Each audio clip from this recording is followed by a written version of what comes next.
Hey, welcome everybody. Welcome to the Unlock Show. I'm your host, Tracy Wilson. It's fantastic to be here with you guys. Been away for a couple of weeks. I have had a bit of a breakaway, went back to my home country of New Zealand, and also have been off-grid camping, which was absolutely amazing, just to switch absolutely everything off. No technology, no nothing, and just be with the wilderness and family and friends for the beautiful Easter weekend. And I hope you guys had an amazing Easter too. Now, today we are joined by an entrepreneur, a coach, and an amazing podcast host who's actually dedicated his entire life to helping other entrepreneurs build the foundations that they need to make a massive impact on this world.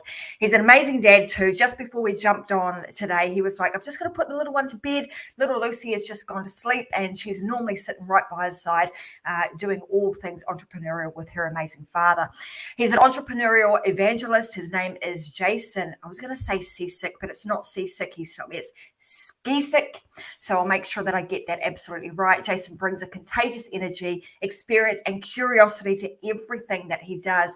And today he's here to talk to us about the value of bringing your tribe or bringing life to your tribe whilst juggling work, family, and life. We all know how important that is. And we know that all of those things kind of melt into one. You cannot separate them. And it's important that we understand that so that we can we're able to juggle them all equally as well. With a degree in finance, experience as a commercial banker, and over 12 years of owning his own large CrossFit gym, Jason knows a thing or two about building and leading tribal communities. He's also been in the army, so he was telling me all about that before we jumped on today too. He also hosts the Spear and Clover Podcast, where he highlights renegade entrepreneurs that have actually beat all the odds to just go hard on their passions. So I want you to join us today. Hang around, because we're going to dive into this world of entrepreneurship, coaching, and the importance of actually building a tribe. And I want to say a huge big welcome to you, Jace. Welcome to the Unlock Show. Oh, Tracy, you honor me. I can't even believe that wonderful welcome. Thank you so much for having me on your show. Go ahead. I was going to say, I totally had to do that. For somebody whom, being a Kiwi or a New Zealander, the All Blacks are kind of like, So for you, looking on your website, as I mentioned to you, for you to talk about the All Blacks, you had to have a really good introduction. Well, thank you so much. And it's funny you say that, because I didn't say this before, but if it were up to me, it would only be the All Blacks. I actually think they're the best expression of what I try to do for entrepreneurs in sports. I use this term dynasty organizations. And when I think of a dynasty, it's not necessary. I always talk about the New England Patriots, or I talk about the Yankees. But the truth is, those guys aren't sweeping sheds. Right. And if you know anything about the history of the All Blacks, those guys are out there. Even the stars of that team are doing the work that they need to do. They're sweeping the shed. They're showing up together as a unit. And I just think there's so much beauty in that. And there's also a humongous tactical advantage when you get people on that type of a page. I'm really pleased that we've kind of started right here, because this gives us an opportunity to kind of use that, All Blacks scenario and weave that through our conversation today. Because the first thing I want to know is, like, how did you get into doing what you're doing now? So obviously there's been a progression of your career over time. The fact that you've done multiple different things, being in the army, owning your own gym, and now you've sort of landed in this coaching and mentoring space. How did that all come about? Well, it's really two things at the same time. For starters, I never knew that I was an entrepreneur when I was young, but looking back, it should have been obvious to me. I never started a business, but what I would do is I would get really passionate and interested in a hobby, let's say like snowboarding. And then I would work at the snowboarding hill. I wanted to do for a living the thing that I loved to do. I got into clothes, I worked at the mall. I got into cars, I worked at the shop. And my whole life, I've done that. And looking back on it, it seems like it should have been obvious. But the reason that I got into coaching is very much the reason why people get into personal training or owning a gym. Is fitness changed my life. Shout out to Doug Larson, who passed this on to me many years ago. Fitness changed my life. So I opened my garage and 5 people showed up and I changed their lives. And then that became infectious. And then maybe 100 people showed up and we built this gym, and we built a tribe where there were babies that were walking around because their parents met in our tribe. And that became infectious. And then when COVID-19 hit, right before that, I had been tapped on the shoulder by a mentor of mine who has since become wildly successful. And he asked me to become a coach for him of other entrepreneurs. And Tracy, I have never looked back from that very first call where where I had more energy leaving that call than I ever had before. And I've never stopped since. And so it started by coaching as an employee. Obviously, I knew at this point I was nobody's employee, so I didn't accept a full-time position. Then it became, I had a partner and we worked with brick and mortar gyms. And I realized that over and over again, I was teaching things and concepts and skills that had nothing to do with fitness. And in fact, were much more about entrepreneurship. And so after a brief retirement, I spent a year when my baby was born just doing jujitsu and being a dad and launching a podcast. That's what I did for 1 year. Then I launched my business, Spear and Clover, which serves entrepreneurs of all types, primarily coaches and consultants. And I just have never not gotten more energy from talking to somebody like you than before the call. Isn't that really, I mean, I love that you've kind of had this journey and you've shared your own experience here, because I think I'm hoping that what people are going to hear out of that short segment is that, we start to understand if we're doing things because we're passionate about it, and you're like you did. I became passionate about clothing, so I went and worked in a store. I became passionate about cars, so I went and did that. And that then sort of gave you this glimpse into this world of entrepreneurship. You're understanding that, hey, I can actually take my passions, the things that I'm really good at, that I enjoy, and actually turn that into a living. And then over time, realizing that now I can actually help other people do exactly the same. And I totally agree with you. When you get to that point where you're able to share your knowledge, your experience with others, and see them start to thrive and start to see them have, wins, and you're able to celebrate that with them. I mean, there's such a high that comes from that. And I couldn't agree with you more in terms of being a coach and a mentor myself, it's a real adrenaline rush, isn't it? When you get to see that with your own eyes, that somebody else is putting into practice what you've coached them, led them to do, and they're having this amazing level of success. Yeah, I couldn't agree more. I mean, what I will say for starters is that I will let myself down 10 times before I'll ever let you down. And I found that out really to be true when I retired for a year. I found that it's easier for me to stay on the couch. I had no constituents. I didn't have employees. I didn't have clients. I didn't have any leads to sell to or anything. And so because of that, I found myself finding other things. I was endearing myself to my training partner at the jiu-jitsu gym, and shout out to Mo, who now is my only employee other than my wife. And at the time, that was it. I have to show up to jiu-jitsu for him. I got to show up to jiu-jitsu for him. I got to take Lucy to the beach. Because to me, I don't know if it's the military or a culture of sports that I played growing up, but just always have loved taking responsibility for helping people along their journeys. I think of myself in some ways like a shepherd. But selfishly, Tracy, what I also found, and I knew this before, is I found that for me to know a thing from one angle is knowledge. And I'm good at learning knowledge. I'm pretty good at that. I read a book, I learn it. I watch a show, I learn it. But what I found was when I started to teach things, even in the beginning with CrossFit or whatever it was, when I started to teach something, I had to look at it from so many different angles. And I think that knowledge from all these different angles very quickly turns into wisdom. And so what I've done by being a coach of other entrepreneurs is I get to see many times more scenarios arise in my life day to day as I'm helping others, which hits fast forward on my own progress. Does that make sense?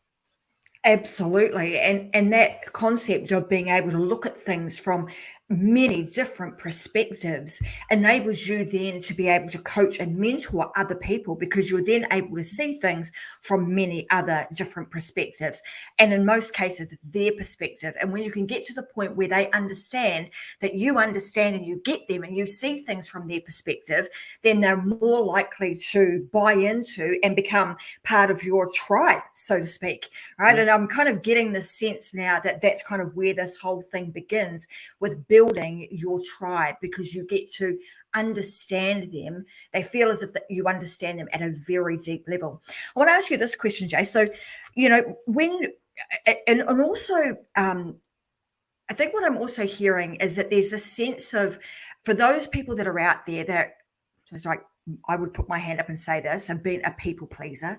We like to please other people. We like to serve other people. We like to be responsible for others. That has been the thing that's enabled you to drive you, has provided you with some momentum and fuel to keep you going. Because again, that's filling you up, because it's filling that sense of I'm able to please others, I'm able to take, be responsible for someone, and it got you off the couch because you're now responsible for someone else. Just like little Lucy, when you can't leave her on her own, you're responsible for somebody else, and that gives you the impetus and the motivation to keep going. So the question I've got from you now is, in terms of, you also mentioned that early on in this piece, when you had Lucy, you were sort of took a bit of a hiatus, you took some time off to just settle into family life, and then you went, you know what, I probably need to get off of my couch and do something a little bit different. Why did you go down the path of podcast? Like, why was that the thing you did? I was born to podcast, Tracy. I believe this in my soul. So when I was a kid, first of all, I was taken out of regular school in first grade, and I was put into a behavior disorder school, which probably saved the trajectory of my life. Different part of the story. But because of that, I had a 45-minute commute in, and I had a 45 commute out. And every single morning, my bus driver would listen to talk radio, sometimes sports, sometimes politics. It didn't matter. So from first grade through seventh grade, I was listening to talk radio, not by choice, but almost no music. And then I developed this love of the spoken word. And so I found myself listening to Loveline and Art Bell late at night. And my mom would come into the room, and I'd be hiding with my little headphones. And believe it or not, in the military, all I did was listen to audiobooks and spoken word in those ways. My mother used to take me to spoken word poetry slams. The origin of the poetry slam is here in Chicago. And so we would go there.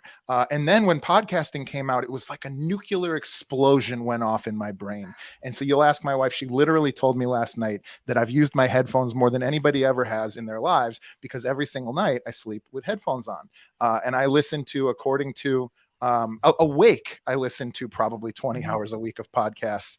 So when it came time to do it, it wasn't a matter of if I would have a podcast, but more when. And so previously, running a brick and mortar fitness facility, if anybody knows, is one of the most challenging tactical day-to-day operations that you can run as an entrepreneur. And so when I finally sort of let go of that, when we moved, I finally had the time to start a podcast and to start jiu-jitsu, which is I did both at the same time.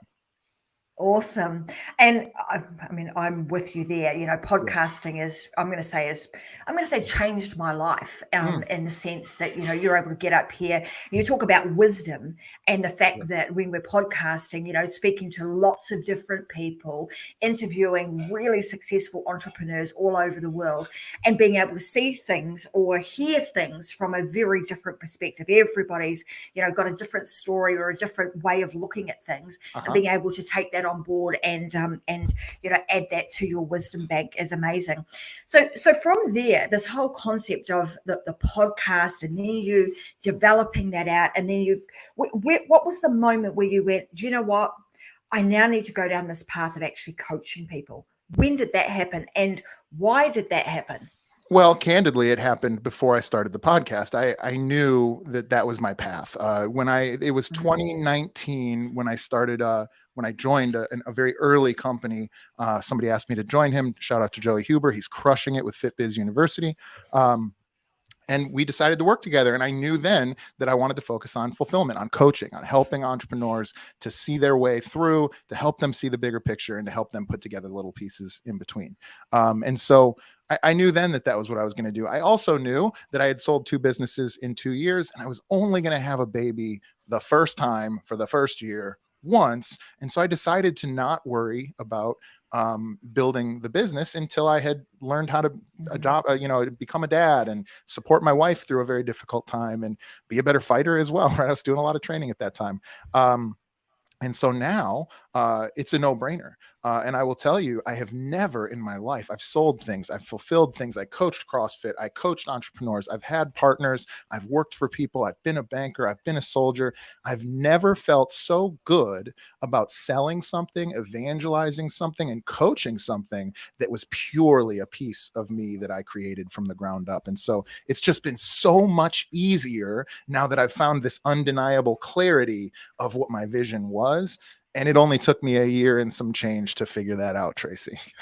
And so I want to ask you about this, because you've kind of also landed on this, I suppose, branding of yourself as being an entrepreneurial evangelist. Like, why? I mean, that's a pretty strong word. Why did you land there? Yeah, great question. So it's not religious, although I did grow up religious, and it's certainly, if you'd like to take it that way, you can. But I'm very evangelical. If you've ever read Tipping Point, Malcolm Gladwell talks about mavens. I am a textbook maven. When I got an Apple Watch, 10 of my friends got an Apple Watch because all I would do is tell them how great it was, about the features, about the benefits, all of these things. And I never have had an affiliate deal really that's been lucrative with anything. I don't even plan on running ads on my podcast. But the point is that when I find something that has changed my life for the better, I cannot help but tell everybody that I care about, and even some folks that I don't care about, that they've got to try it too. And so that's where CrossFit comes from. That's where jujitsu comes from. That's where podcasting comes from, or snowboarding, or hammock camping, or whatever it has been in my life. I always have had this invisible force that drives me towards sharing those things that have improved my life to improve the lives of so many people as I possibly can, to the extent where my fatal flaw is that sometimes I just push, especially on the people that I really like. I push and I push and I push, and then it's like, well, shit, Well, I'll just do it just to shut you up. All right, then. And then they jump in, right? Well, and I know that through that kind of really passion that you have for whatever it is that you get involved in, over time, you have come up with this concept of the dynasty organization. Can you tell us a little bit about that, and where did that come from?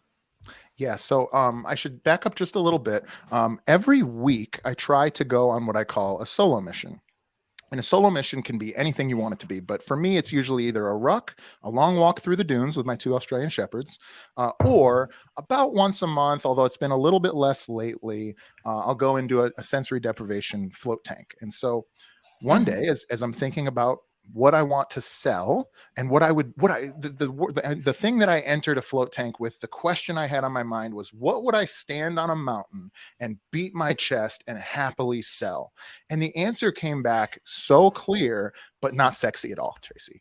The answer that came back was core values, was mission, was how to set and achieve goals, was how to have employees that love to work for you and go out and hunt for you and bring back what they kill to share with the tribe, and building community. And these things, believe it or not, are not as sexy. They're not getting you more leads. They're not getting you more sales. They're not doubling revenue or any of those things immediately. Or at least at the time, I thought that. I would maybe feel a little differently with what the product is today. But I went into that float saying, okay, how do I make something that's boring but completely necessary for the foundations of a good business? How do I make that sexy?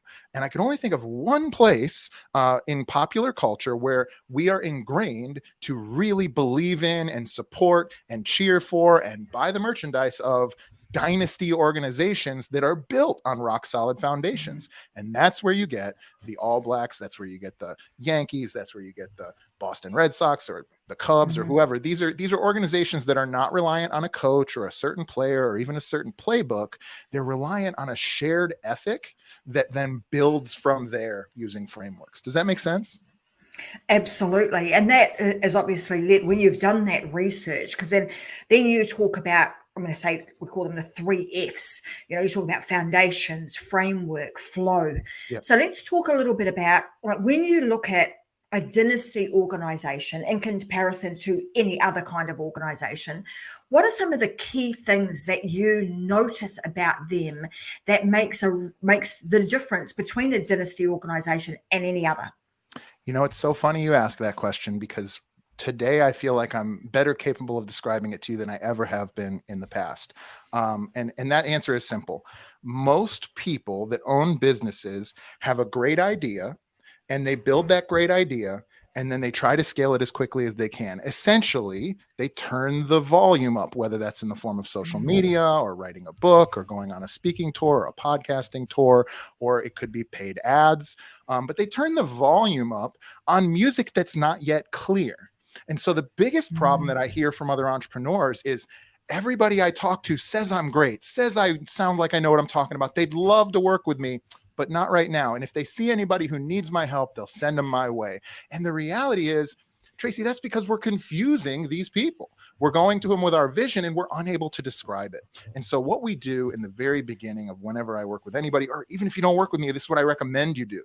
Don't turn the volume up until you have undeniable clarity of what the lyrics are. And when you have undeniable clarity of what the lyrics are, now when you turn it up, people are going to dance to that tune. I think so often people like me come on to shows like this and they tell you, we're going to sell you ads, we're going to sell you websites, we're going to sell you CRM or AI or any of these other very amazing technologies, but those technologies can only amplify the signal that you give them. And if you don't understand how to tell the story in such a way where everybody gets it, then you're not ready to turn up the volume. I mean, that's such a piece of wisdom that, is being shared in just that, because you're right. A lot of people do go into whatever business they're in and they're not really clear. If we talk about clear about the lyrics, the things that they're going to be shouting from the rooftops, singing about, then their audience is going to be very, very confused. So let's go down the path then of how does somebody become really clear, because lots of people have a lot of different skills, they have a lot of experience, but they're trying to kind of like narrow that down and be very concise and clear about what it is that they do and how they make a difference to somebody else can often be, muddied water. The lyrics sound a little bit gobbledygook. Yeah. So how does somebody actually get very, very clear on that? What are some of the steps that they can take? There's 2 steps. The first step is you find one person who has one massive problem that has the money to pay for it that you can solve, right? And then step number 2 is step number 2 is stop thinking from you to them. This is what we do. All entrepreneurs spend their whole lives developing features. I can deliver coaching. I can deliver a course. I can deliver a mastermind. I can do group coaching. I can come to your house and cook your food for you, whatever it is. These are features. This is something that I can do for you. It's a self-centric way, what I call like a feature-rich offer. It's a FRO. It's a feature-rich offer. What we have to do is we have to understand who that person is, what their problem is, and how we can help them. And then we put that down and we start to think from where their side of the fence is. What are the benefits that they're going to get from us? There's something that your ideal client is walking around right now begging for the universe to provide them, a solution to a problem or delivery to some desired outcome. Either way, that person is walking around right now saying, I wish someone would give me this. And if you can say, I give you this, they will buy every single time. Well, let's answer this question now. So when we are trying to understand the massive problem, how does one know that they are actually dealing with a massive problem and just not a run-of-the-mill problem? Well, the best massive problems are what we call bleeding neck problems, Tracy. And so when your neck's bleeding, And so if you're losing money or if your health is degrading or your relationships are falling apart or whatever the thing we seek to solve, it depends on the business and the avatar, right? But what you're looking for is it's a nice thing to take people on vacations, to give them a dream outcome. That's very nice. But people will pay way more to get out of hell than they will to get into heaven. And so that's not to say that we only do that. Certainly, when possible, we want to do both of those things. But the thing that inspires the most action from a human being is getting away from an incredibly painful, and I call it a bleeding neck wound, which is a shout out to Cole Gordon, who I heard that from. But a bleeding neck wound is one of those things where it's not whether or not you buy from us or purchase this solution or whatever it is. It's whether or not you choose to bleed out on the floor because you're losing money or you're losing health or you're losing your relationships or your prestige or whatever it is that we're offering every single day that you don't take action and solve this problem. So let's stop playing around and start talking about how we're going to solve this problem. And that problem has become very obvious to the person, right? They realize that, oh my gosh, I'm bleeding out here. And if I don't do something about it, I'm in some serious trouble. Like the lifeline of my business and my life is at risk here. So I need to make a decision and get some help. It's like, I'm having a heart attack. I'm going to ring the hospital. I'm not going to go to my local GP. I'm going to go to the place that I'm going to get the fastest amount of help. And so out of hell We want to get out of that as quickly as possible. And then once you can identify who it is, what it is, and how you're going to solve that for them, as far as the benefits are concerned, you then have the ticket out of hell for that particular person. And like you're saying, they're going to be like, where do I sign up? Get me out of this hellhole as fast as possible. Yeah. I mean, listen, if you're listening to this and you're an entrepreneur, there's only really one requirement. You have to be good at what you do. If you're good at what you do and you can provide excess value to your clients, then you can charge a lot of money.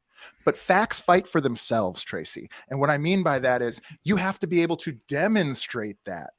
When you find yourself in a sales appointment and you feel like you have to become emotional or try to convince anyone of anything, then the facts have not yet been presented that would fight for themselves. And so at the end of the day, you really only have two outcomes. If you're struggling with sales, you either are not doing an effective job of communicating yourself clearly, and you are who you say you are, and they need you. And this is the worst thing in the world, Tracy, and you don't connect. That's the worst thing in the world. I hate that with my whole heart. Or the second thing is your solution is in fact not valuable. And in which case, the sooner you figure that out, the sooner you can make it more valuable and start to sell your offer. Let's talk about, so I'm going to go back to these the 3 F's that we speak about. So when we're at that foundational level, and I think this is where, a lot of entrepreneurs or business owners go wrong, and they're not necessarily looking at what they need to do at the foundational level before they can build something else on top of it. And you alluded to this a little bit earlier when you said, you're not being really clear about what it is that you do. That's obviously at the foundational level, because you turn up the volume or you build some more stuff on top of an unstable foundation, you're building on shaky ground. So what other things are in that an entrepreneur should be looking at that very base foundational level? Yeah, I mean, it really comes down to like 4 things. You really have to understand your business and why it exists. So that's, what are your goals? Long term, what's the Hall of Fame look like for you? 10 years from now, you're at cruising altitude. It's the best possible outcome. What does your business look like? How did you get there? Who do you serve? When do you wake up in the morning? How many employees do you have? Everything. The more clearly you can describe the mountaintop that you want to sit on, the much more easy somebody like me or anybody that does this well can help you get to the top of that mountain. So that's number 1. Number 2 is you need to understand yourself. You need to understand, what it is about you that got you to the dance so that you can go out and find people that are going to relate to you as employees or as clients. And so that's core values. You have to understand your core values, not what you wish they were, not what Steve Jobs made his, but what yours really are. These are the embers that burn inside you that make you who you are and get you where you've got. Okay. And they're going to be the thing that ultimately will get you where you go. And then finally, you need to understand your offer. You need to understand who your avatar is, who that person, the market you're trying to help, what the problem is that they're trying to do. And then we need to compile an undeniable all-star offer that anybody would say yes to if they fit that avatar. And if you get into that situation, you're going to win a whole heck of a lot more games than you lose. And all of a sudden, you're going to have a whole lot of different problems like hiring and scaling, as opposed to finding this market match, or my ads don't work, or the algorithm changed, or I can't, whatever else. I mean, what's interesting about that is you said the words, if they fit your avatar. Yeah. Right. And so that comes back to, you're speaking earlier about who it is that you're going to be working with. What is it that you're going to be doing? How will you do that? What is the massive problem that they have? And once you understand that, and then you've got the lyrics right for what it is that you're creating or you're solving for them to get them out of hell, then you can be very, very clear, and that person is exactly the kind of person that I can work with.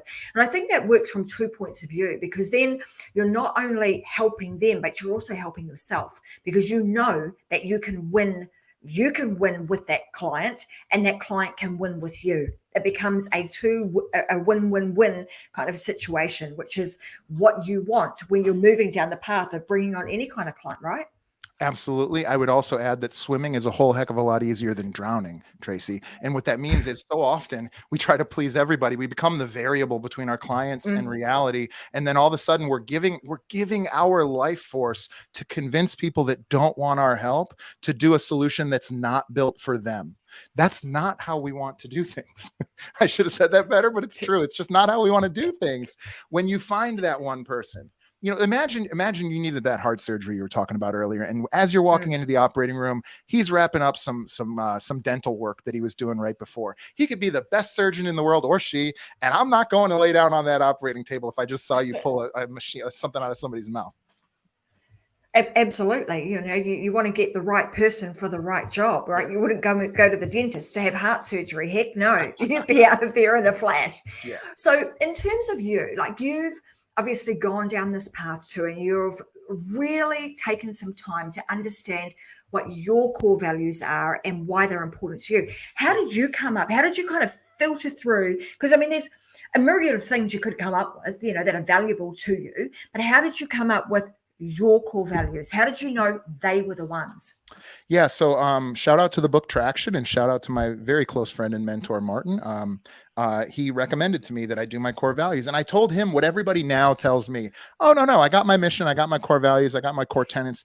The day we filed our LLC, I went on McDonald's, I went on Nike, and I went on, Halliburton or whatever. And I pulled down their core values and I put them on a piece of paper and I slid them into a desk. And that's where they've lived since then. And what I would say is, and he explained this to me, he was like, listen, man, we brought in a consultant. They asked us a series of questions. There were multiple rounds of ideation and copywriting and really dialing into the core elements that made us and made our best employees them and made our best clients them, and our worst employees didn't fit it, and our best clients did fit it. And so that started in that very same float tank, same company, different tank, because we've since moved. But as I went in and I said, okay, who am I? Not who I want to be, not who I wish I was, but I just wrote down a series of words and phrases that I knew to be me. And then without any prompting, I took that same blank whiteboard to my wife and I asked her to do the same thing. Tried not to color her opinion, asked her to do the same thing. I repeated that step with my team.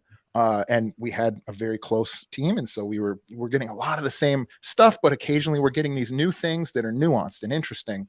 And then once we had this big series of 50, maybe more phrases and words that were me and also were reflected in this very centrally driven tribal business, it was clear. And then I took 4 or 5 different colored markers and I circled like items. Red was like happy and high energy and loves to meet new people and try new things and default positive and brings tons of energy. And that was all in red, and that ultimately became the spirit of the puppy, right? I've always been a little puppy at heart. Some people call that ADD, but whatever. And then there was like this green one, and the green ones were like disciplined and hardworking and never leaves anybody behind and shows up early and takes responsibility when there's an opportunity. And that turned into military mindset. And so those two things are kind of the two that describe me as who I am. And then through a series of the same process, I came up with the other 3, which describe how I work, how I communicate with others, and what motivates me to get out of bed in the morning and do the things that I do.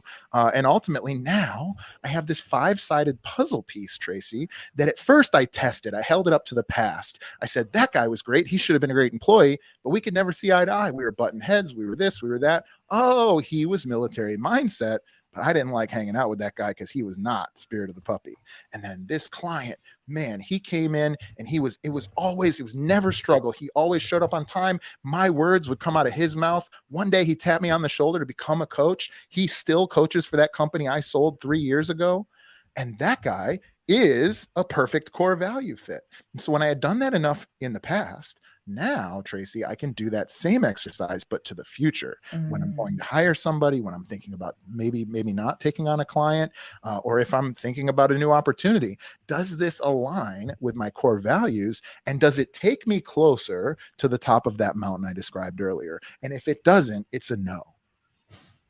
What's interesting about that is, and I'm going to take this back to, you talk about the All Blacks earlier and the culture and the way in which that organization has been created based around some real core values of, like, I think you mentioned on your website something like, it doesn't matter. You could have the best coach or the best leader in an organization. If it is not set around some solid core values and that organization doesn't know where it's going and it doesn't hire and build to meet that five-sided diagram that you've created, then we're going to have a problem. So let's talk a little bit about, because I think the All Blacks are a great example of this in action. And it's not, I mean, we're talking decades and decades of this it has to be culture. That way, but go ahead. It has to be. It doesn't work otherwise, but go ahead. Well, this is what you're talking about, right? It's like you setting these core foundations, are setting the core values that are innately you, so you can't go wrong, right? Because they are you, and then you've started to build out upon that, and then you've looked at that and said, okay, now how do I project that into the future? How do I look at the future and actually start building everything to get me to where I want to go? And that's essentially what the All Blacks have done too, right? As they started with that and they looked into the future. How do we become the best rugby team in the world, not just a one-time wonder, for decades and decades, forever. Yeah. I mean, it's that kind of mentality. And a lot of people would think, oh, that's just crazy. Forever, you can't possibly be that. But I mean, you go back in history and that's what they have created.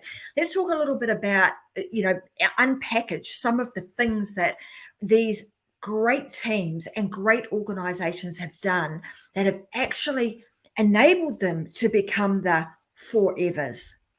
Yeah, it's a good question. I mean, without getting specific, because I'll just be honest with you that I don't know how to rattle off the All Blacks core values or their mission, but I will say that there are these, and I do have looked at those things, but there are these rallying ideas, especially when you talk about young men and women that are very much in their developing stage, when they have a coach or they have an authority figure that shows them, that models the right behavior. And when they have elder statesmen and women on the team that have been there, that have won the championships, that pass on that lineage. But it's only can happen if the torch is the idea, not the torch is Tom Brady or something, if that makes sense. And so we rally around these ideas that never go anywhere. And so the same stuff that worked for John Wooden in the 70s or 80s would still work today, because there's this lineage of passing down ideas and ethics and behaviors to the next generation and so on.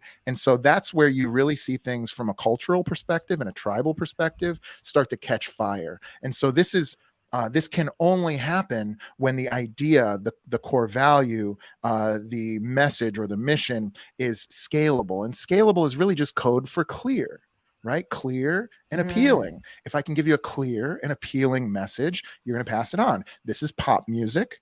This is pop fiction. If you read books, this is podcasts, right? If it's clear and it's appealing, I'm going to tell people about it and I'm going to come back for more.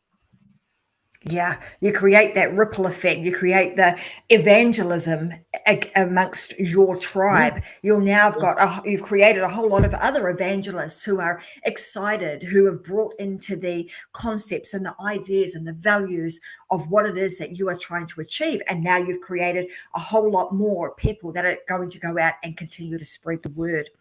What do you think are some of the common mistakes that a lot of entrepreneurs make, particularly when they're starting out, and how can they go about avoiding those? It's just rushing. It's rushing. The hardest thing that an entrepreneur ever has to do is explain their vision to somebody that doesn't get it. And anybody that has felt this, I will tell you right now, and my wife is wonderful.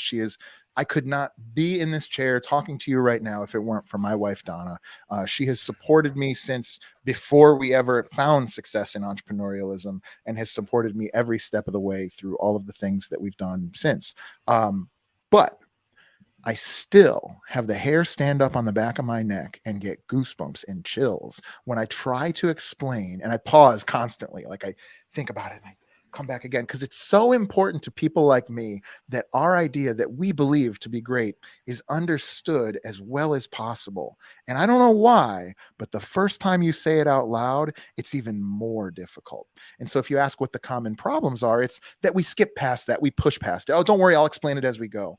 And the truth is, we really need to step outside of our ego. We need to set that to the side, and we need to listen to those people that we are sharing our vision with, because they will tell us either either with their words or just their face, whether it's exciting and easy to understand and has potential to catch fire and take over the world, or if we're just not quite there yet. And so, I'll be very candid with you. I have been, in the last 3 months, as I've been developing this business, I have gone from highs to very, very lows. I've been in that same float tank. And I remember I was chanting to myself out loud, which is super weird. And I'm happy to share weird stuff. It wasn't until I found, and then I would just wait, thinking that maybe I would say the thing that would allow me to convey my mission more clearly. And I didn't find it that day, Tracy, but I think we're getting close. I think we're pretty close today. And what I'll tell you is I was in that moment where I go, oh, this is what they mean in biographies and autobiographies, where they say that was the hardest thing I ever had to do. And I don't mean physically. We could talk for days about that type of stuff. But I had heard enough of how those stories end up to keep going. And so if you're listening to this and you just have been banging your head against a wall, just know, skip 2 chapters ahead, because those guys got rich. Okay. And so that if you can become undeniable, if you can just find a way to be bigger than you currently are and become the person who easily deserves your wildest dreams, genuinely, like if we never speak again, that's how it works. You have to go through that. You have to face those things that are challenging you to be bigger than you are. You have to grow into the new vessel that you want to live in. Absolutely. Like we say, like a lobster, right? To grow, you have to break out of that shell to create a new one. What's interesting about this too, and I think this is one of the common mistakes, and you alluded to this, and that, sometimes we just got to slow down rather than speed up. And one of the mistakes we make is that we want to try and go really, really fast.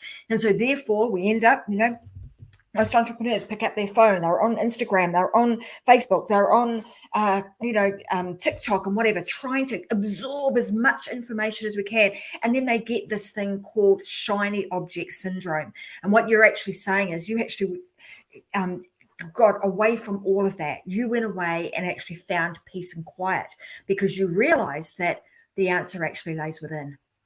You're getting to that point where you're in a float tank and you're asking yourself that question. You are now able to draw upon the many, many years of wisdom that you have gathered through looking at things from completely different perspectives, right? I want to jump in on that because I wish it was that. I wish I could tell you, Tracy, that my experience has led me to some unique nuggets of diamond wisdom. But I swear to God, it was putting what I thought I knew down and opening up my ears and listening to what everybody I was talking to was trying desperately to tell me. That is the thing that has given me the most success in my whole life, whether it was at the gym, whether it was at other businesses, or even now. I swear to you, it is the increased ability to put down my opinion and listen to the truth from my constituents, whoever that is, has been interesting by a factor of 10. I guess what an ad is going to be that does well, and it's never the one. Does that make sense? It's the one. Absolutely. Goes, I wish you did that plus that. And I go, that's stupid. And then I go, wait, and I try it. And I'll give it a go. Yeah. But I suppose that what I'm saying here is that often it's not, if we're struggling with something, it's not always going to try and find the quick win. Right. What you're saying is that there are trusted advisors that you have in life. There will be people that you trust, that have been there, done that, have got the wisdom that you're looking for, that are sharing that with you. And then in that moment, you are, putting your ego aside, opening up the ears, allowing that information to come in. And then, of course, you then, process it yourself and go, well, that's the course of action I'm going to take. And that's where I'm going today. But it's really fascinating that, you're taking these moments to just, you talk about going to the float tank and just have quiet time, try and reduce the amount of noise and information on all of your senses to allow you to relax, recharge, recalibrate, and then be able to come out of that with maybe an idea or a concept, or maybe not. Maybe it's like, I got to go back there a few times. I've got to actually go down a different path and ask a few different people, and they can help me. You also talked about your lovely wife, Donna. So let's talk about because this show obviously is about business, family, and life, and being able to juggle it all. how do you, like, what advice would you give to other entrepreneurs that are either working with their husband or wife or significant other, or those that don't, those that have got, their husband, wife, significant other are doing something completely different and don't necessarily buy into what they're, the mission that they're on. So let's look at this from those 2 points of views. What are your advice or your pearls of wisdom there? I love it. I don't know how much. A lot of this I've learned from others. What I would say is, for starters, to address those two people you're talking about. Good friend and former mentor Alex Hormozy once told me, you have two types of spouses that essentially can support an entrepreneur. One is the fullback, and that is the person who's in the trenches with you, and they're day to day working with you as hard as they can. You're aligned, you're shoulder to shoulder, ride or die. And my wife Donna, for many years, has been that. Although she's been playing more of a caretaker role, more lately with Lucy. The second type is the cheerleader, somebody who believes in you and inspires you and gives you the space to go out and fail as much as you can, because ultimately successful entrepreneurs are just better at failing fast, right? And that takes support and confidence, and half of my strength of my spine comes directly from the support of that woman upstairs right now. And so that, to me, are the two different types of people. And then as far as the actual advice, this is simple.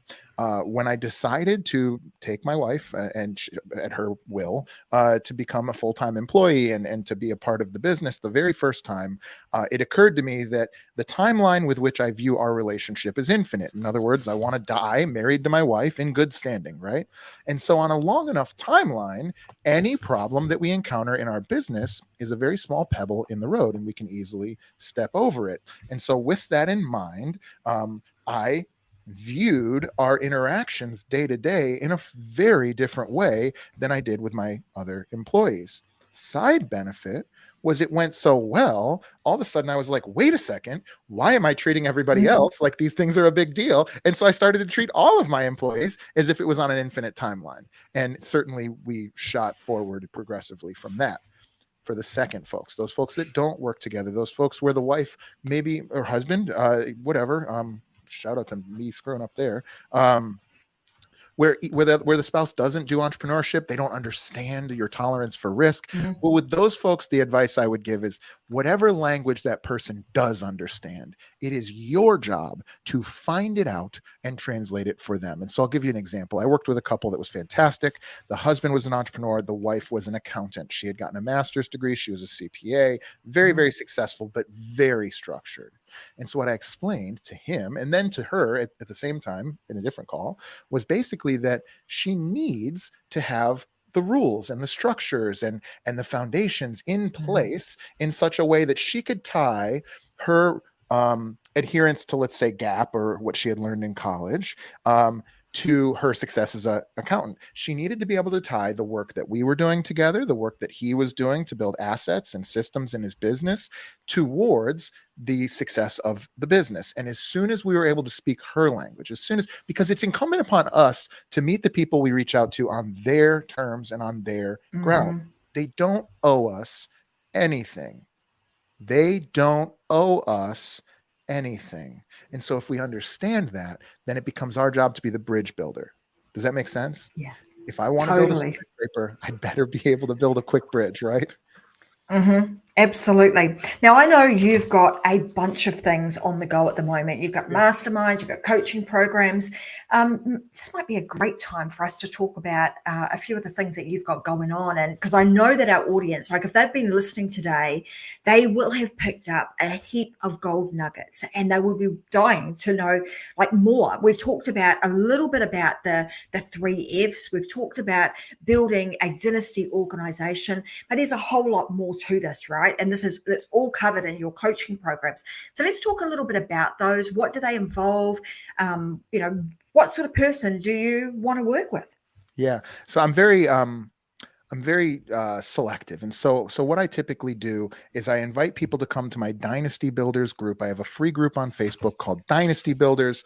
All entrepreneurs are welcome. And the purpose of that group is to help you go from $0 to $25,000 a month every single month as a coach, consultant, or solopreneur, like a subject matter expert, without paying me $1. And so I'm in that group live every single day. I'm sharing trainings. I got my little whiteboard out with me. I'm doing live trainings every single day. And I love developing this tribe of people who are only there because they're getting some value and going out and building their dreams.